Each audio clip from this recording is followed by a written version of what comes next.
പത്രമാധ്യമം ഏതൊരു മനുഷ്യ മനസ്സിനെയും പിടിച്ചു കുലുക്കുന്ന സങ്കടപ്പെടുത്തുന്ന വാർത്തയാണ്. നിങ്ങളതൊന്ന് ശ്രദ്ധിച്ചു നോക്കുക.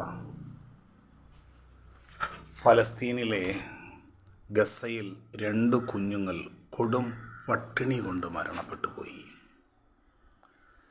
നമ്മുടെ ഒരു പേരമകൻ വിളിച്ചിട്ട് പറയുന്നു, "അപ്പാ, 2 ദിവസമായി ഞാൻ ഭക്ഷണം കഴിച്ചിട്ട്" എന്ന് പറഞ്ഞാൽ നമ്മുടെ മനസ്സിലുണ്ടാകുന്ന വേദനയും വെപ്രാളവും എത്രത്തോളമായിരിക്കും.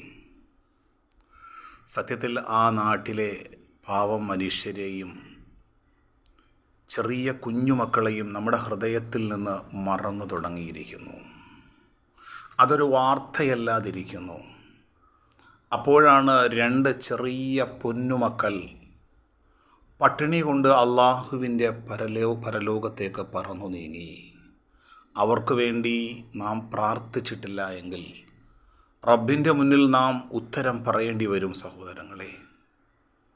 കാരണം ഏതൊരു മനുഷ്യ മനസ്സിനെയും പിടിച്ചു കുലുക്കുന്ന വെറും മെലിഞ്ഞൊട്ടിയ, പണ്ട് കാലങ്ങളിൽ സോമാലിയയിലും മറ്റുമൊക്കെ കാണുന്ന ആ കുഞ്ഞുങ്ങളെക്കാളപ്പുറം ഭക്ഷണവും വെള്ളവുമില്ലാതെ മനുഷ്യ മക്കൾ മരണപ്പെട്ടു പോകുമ്പോൾ നമുക്കൊന്നും കഴിഞ്ഞില്ലെങ്കിൽ പ്രാർത്ഥിക്കാൻ കഴിയണം.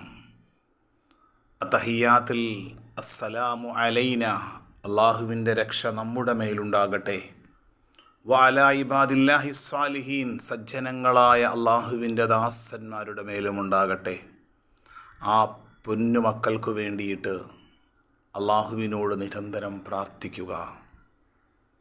മനുഷ്യത്വത്തിൻ്റെ ചെറിയ കണിക പോലുമില്ലാത്ത മനുഷ്യമൃഗങ്ങളായി മാറിക്കൊണ്ടിരിക്കുന്ന ഇസ്രായേലിലെ നരാധമന്മാരുടെ നരനായാട്ടിൽ പൊലിഞ്ഞു പോകുന്ന കാലത്തിൻ്റെ യവനികയിൽ എന്നേക്കുമായി നഷ്ടപ്പെട്ടു പോകുന്ന ആ മനുഷ്യ ജീവനുകൾക്ക് വേണ്ടി അള്ളാഹുവിനോട് നമുക്ക് പ്രാർത്ഥിക്കാം.